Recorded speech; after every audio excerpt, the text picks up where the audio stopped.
Elections దగ్గర పడుతున్న కొద్దీ ఐటీ దాడులు బెంబేలెత్తిస్తున్నాయి. ఐటీ దాడులపై స్పందించారు పొంగులేటి. నిన్న నన్ను భయపెట్టేందుకే ఐటీ దాడులు చేపిస్తున్నారని విమర్శించే వారిని భయపెట్టడం కేసీఆర్ కు అలవాటే అని అన్నారు. బీజేపీ బీఆర్ఎస్ కలిసే నాపై దాడులు చేయిస్తున్నారని అన్నారు. బీఆర్ఎస్ వచ్చినప్పటి నుంచి నన్ను ఇబ్బందులు పెడుతున్నారని పొంగులేటి చెప్పుకొచ్చారు.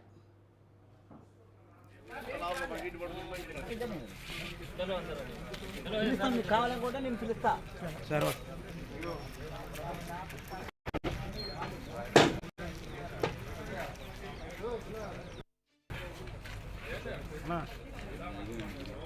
నివాసులు ఇక్కడ పనిచేసినటువంటి ఆఫీసు సిబ్బంది కావని వాళ్ళ ఇంట్లో పనిచేసే సిబ్బంది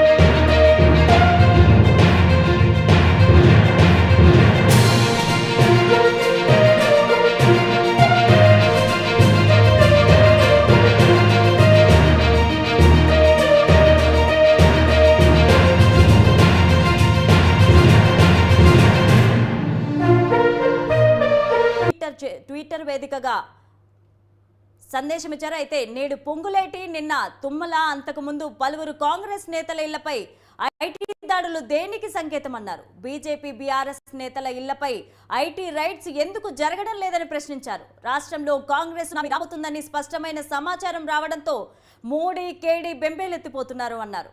ఆ సునామీని ఆపడానికి చేస్తున్న కుతంత్రం ఇది అని ఆయన అన్నారు. అయితే ఈ దాడులను తీవ్రంగా ఖండిస్తున్నానన్నారు. నవంబర్ 30 కాంగ్రెస్ సునామీలో కమలం కారు గల్లంతవడం ఖాయమని ఘాటు వ్యాఖ్యలు చేశారు.